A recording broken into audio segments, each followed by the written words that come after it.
Right then, Magical Monday here. Started raining last night. According to Scrunch, we're supposed to have like a little monsoon season here. It's supposed to rain off and on all the way through next weekend. So that might produce a possible last minute flush of mushrooms if we can get some warm weather associated with that somewhere in there, but I doubt it. I think we're done for that. But there's a couple of species we'd like to get our hands on before the snow flies, and now's about the time they come in. So as I'm driving around, I've been looking for these particular species, and hopefully I'll find some. But anyway, speaking of foraging, last night I was poking around on YouTube after supper like I always do, and a couple of videos showed up in the inbox about crayfishing. It's a big thing down south, Louisiana, places like South Carolina, places like that. Use traps with a bait, and you go out. It's like crabbing. Yeah. So Scrunchy perked all up. She wanted to check that out because she's into this field to table thing. So we watched a couple, and she's like, yeah, we got to do that. We should do that. That looks like fun. That looks great. So looks like I'm going to take on a new hobby, crayfishing.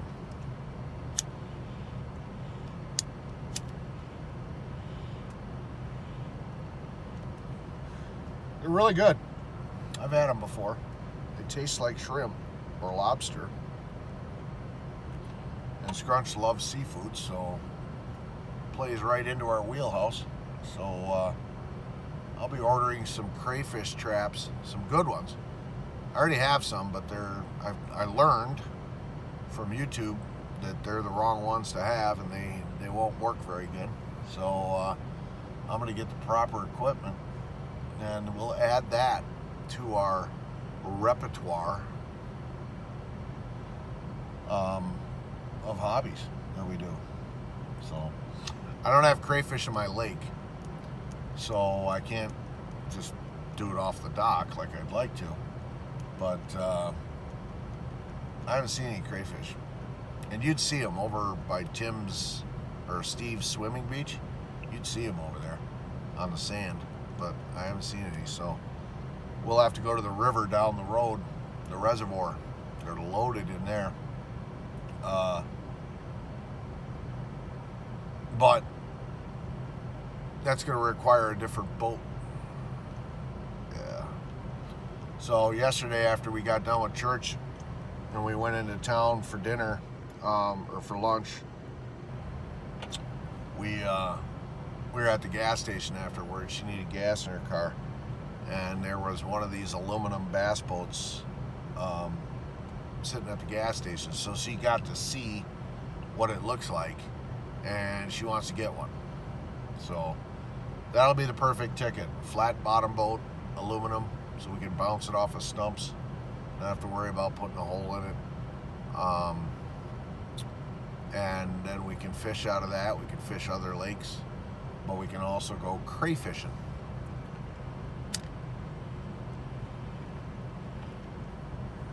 Yeah. Every now and then I get some little bits of tobacco in there, and then, yeah. But so we did that. Watched that. And I watched some more this morning, educating myself on it. But we didn't get much accomplished. I got my signs put up, and that's about it. Because I didn't go anywhere. once I realized I didn't have insurance on the Jeep, and I didn't want to take the chance, I didn't go down in the trailer. So next weekend I'll do that. But it was a good weekend. She came up yesterday morning. We went to church. Saturday, the pastor texted me and wanted to come over and see the place and hang out and visit. So he lives just the next road over. So I said, yeah, sure, come on over. He spent an hour or so at my place and talked about this and that. And yeah, so that was a nice visit. And then Rob's having problems with his marriage, and he needed to get away. He needed some time away from Kate, so he went with his daughter to a motorcycle museum that they love, and then he took her home. She lives out east of us, and he took her home, and then he asked if he could come up to the lake house and hang out. And I look at the clock. He's like, is it still too late to come up? And I'm like, I look at the clock and it's like 8:30. And in my head I'm going, yeah, I just ate a big dinner. I want to frickin' sit here in the chair and go to sleep. But friend in need, you gotta help him out. So I said, yeah, come on over. So he showed up about 9 something, and he didn't leave till about midnight. I was gonna have him stay the night, but then we realized that if he did that, he would just be putting another nail in the coffin of his relationship there. And so I told him, Kate was being somewhat amicable and somewhat nice, and I told him, I said, yeah, you probably ought to go home, you know. So he did. But it was an interesting conversation because he was there with me, but he wasn't. He was right in the middle of battling with her on his phone. She didn't even know he was gone. This is how these people don't communicate. So she thought he was home, but he was hanging out in his truck, in the sleeper cab on his truck out in the driveway.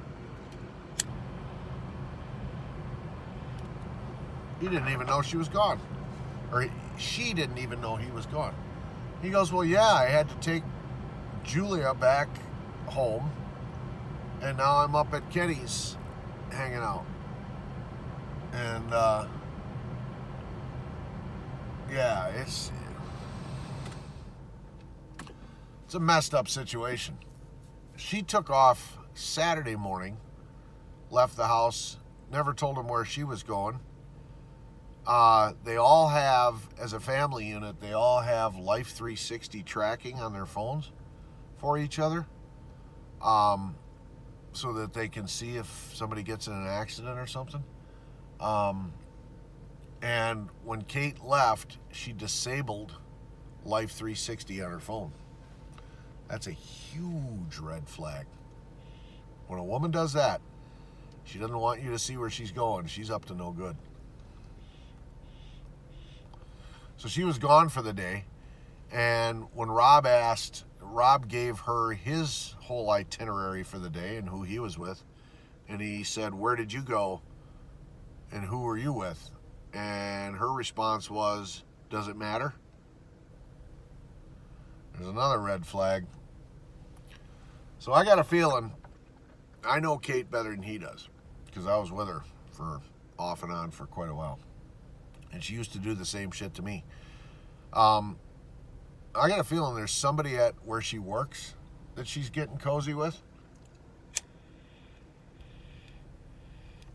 A male.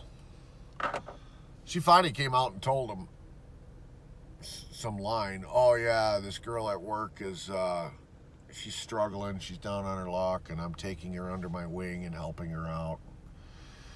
If that was the case, you wouldn't disable your tracking on your phone. And if that was the case, your first response wouldn't have been, does it matter?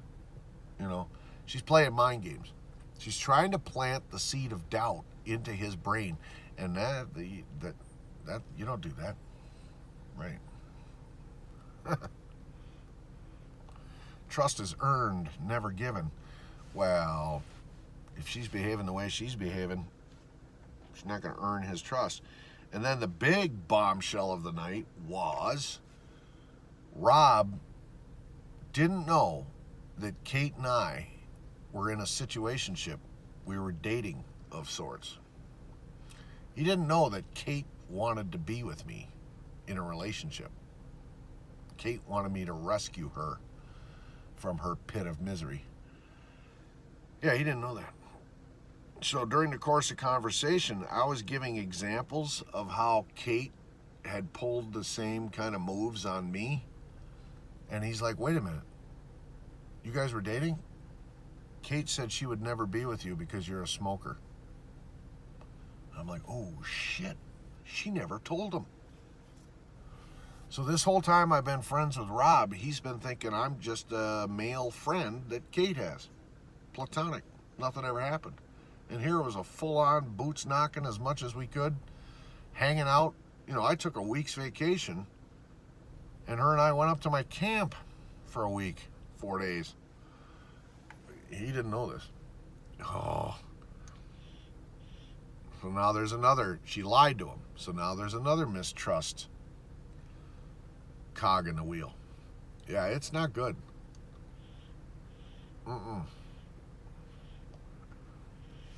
Yep. So, youch. But,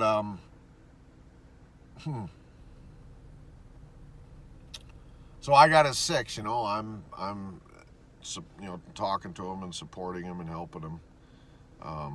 Kate's a narcissistic fatalist.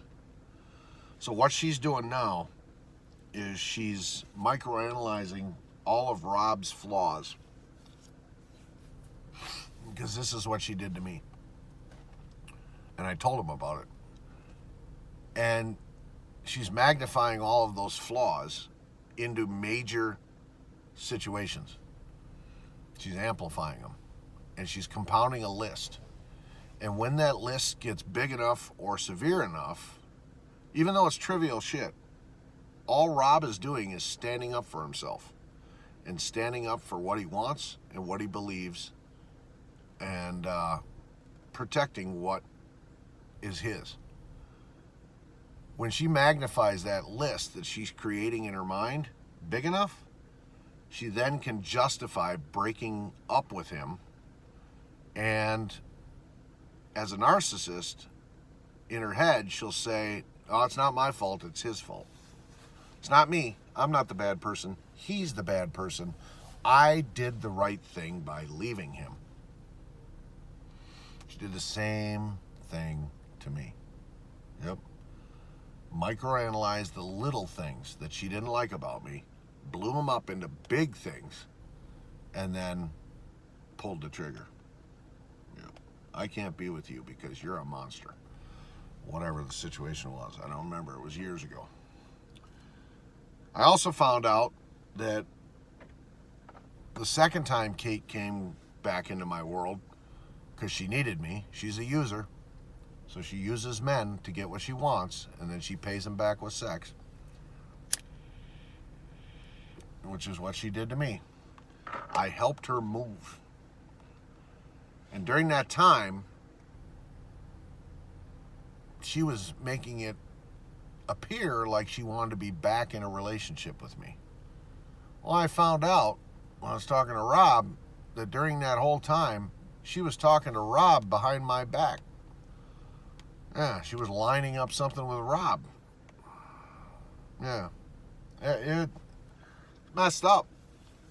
It's a convoluted, messed up shit. She's sneaky. Yep. So, who knows? She might be doing that now with a coworker. Yeah. Lining up Rob's replacement. She needs somebody for survival. She can't exist on her own, especially now with a house, expensive house.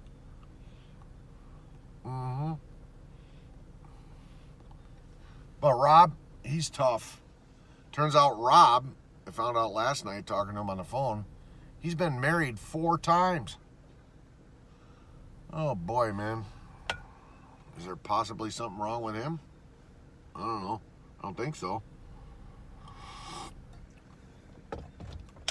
But he too could be a narcissist and always spinning it off that it's the other person's fault. I don't know.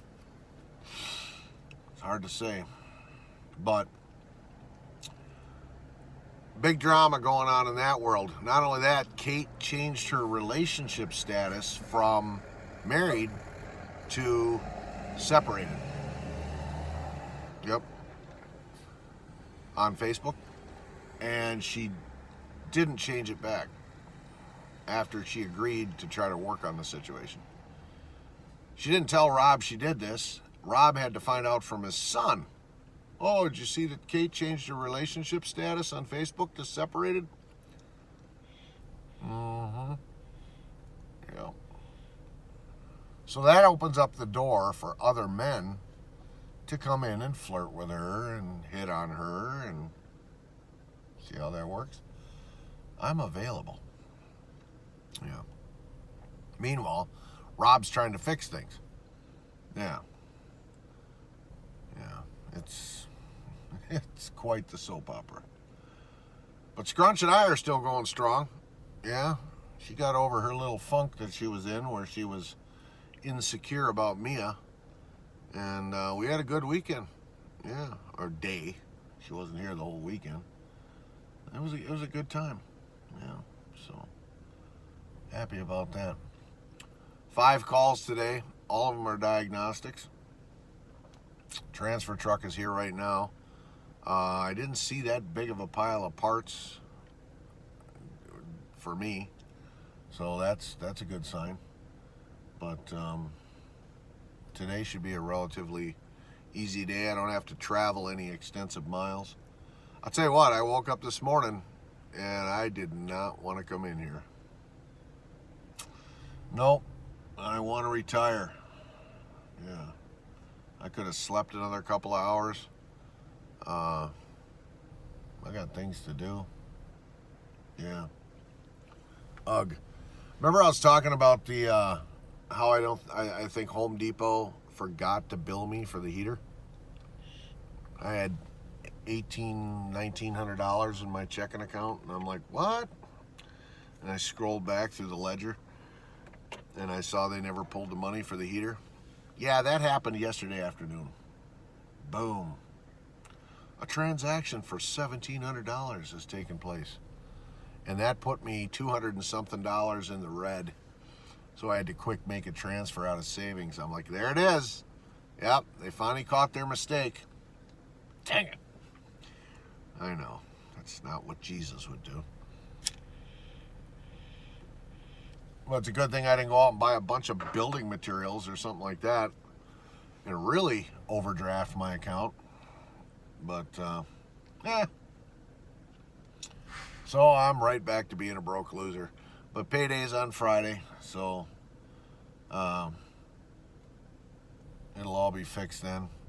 And when that check comes in, I gotta take a big chunk out of it and use it for membership dues up at camp, or they're gonna put my property in foreclosure. So I gotta square that up. Yeah. But all right, that's just a Magical Monday update. I have not checked in with Mia to see how she's doing, if she got out west okay, but I'm assuming she did. And yeah, she's hanging out with her dad, helping him move. So that'll give her a distraction off of her troubles, and that'll be good for her. All right, we're gonna get this party started, and I'll chime in with you later.